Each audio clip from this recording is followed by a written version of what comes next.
Hello and welcome to Intimate Media. Today we will learn about how to apologize and forgive in relationships. Now, let's begin. In the complex tapestry of human relationships, conflicts and misunderstandings are inevitable. However, the ability to apologize and forgive is what mends the fabric and strengthens the bond between individuals. In this video we will learn about the art of apologizing and forgiving in relationships, exploring how these essential acts can lead to healing and growth, ultimately fostering stronger connections. Firstly, apologizing in relationships.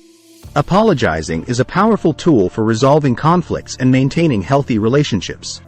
Here are some key elements of effective apologies. Number 1. Acknowledge your actions. Start by acknowledging what you did wrong. Avoid downplaying or justifying your behavior. Instead, take responsibility for your actions. Number 2. Express genuine regret. Show that you genuinely regret your actions and the hurt they caused. Use sincere language that conveys your remorse. Number 3. Take steps to make amends. Apologies are not just words, they are followed by actions. If possible, take steps to make amends for your behavior.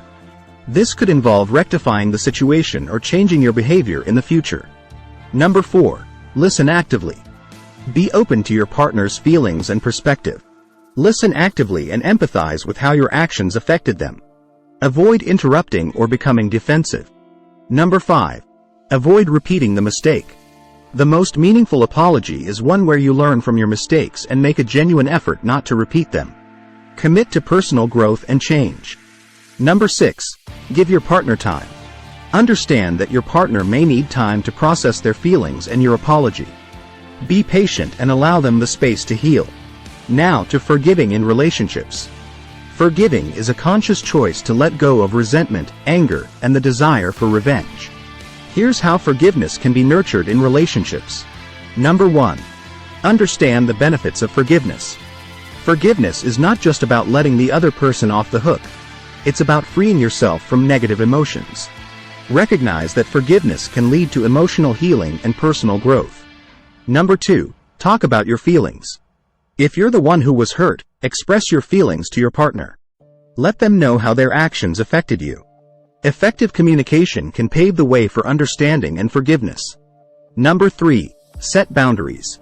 Forgiving does not mean condoning harmful behavior. It's essential to set healthy boundaries in the relationship to prevent a recurrence of hurtful actions. Number 4. Give yourself time. Forgiveness is a process, not an event. It may take time to let go of negative emotions fully. Allow yourself the time and space to heal. Number 5. Avoid holding grudges. Holding onto grudges only prolongs the pain. Make a conscious effort to release negative feelings and thoughts about the past. Number 6. Seek support. Sometimes, forgiveness can be challenging to achieve alone. Consider seeking support from a therapist, counselor, or a trusted friend who can provide guidance and a safe space to process your emotions. Apologizing and forgiving are powerful tools that can transform conflict into an opportunity for growth and healing in relationships. By acknowledging mistakes, expressing genuine remorse, and taking steps to make amends, apologizing can mend hurt feelings and rebuild trust. Forgiveness, on the other hand, liberates both the forgiver and the forgiven from the weight of negative emotions, allowing for emotional healing and personal growth. Remember that apologizing and forgiving are ongoing processes. They require effort, patience, and a commitment to change and grow. When approached with sincerity and a commitment to personal growth and healing, these acts can lead to stronger, more resilient, and more fulfilling relationships. Thank you for watching Intimate Media. Kindly like and subscribe to this channel. We have more awesome content on the way.